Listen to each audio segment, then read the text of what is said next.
Мяхлын ноёны эхнэрийн дуу бол түүхэн дуу юм аа.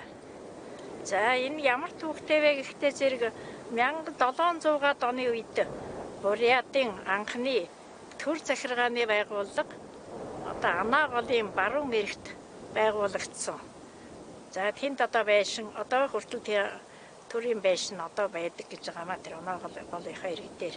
За тэр үед болвол Бурятын 11 эцгийн гулваа нар ээлжээгээр очиж одоо төрийн албыг хашиж залгуулдаг байжээ. За энэ Мяхлын ноён тэр ээлжиндээ явсны араар залуухан эхнэр нь нөхрөө санаж надад дуулсан юм дуу. За би тэгээд нэг ганц хоёр бадаг аялахыг оролдъё. Ховахан шихэтэй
ингээд зааш энэ их олон бадагтай дуу юм байгаа юм.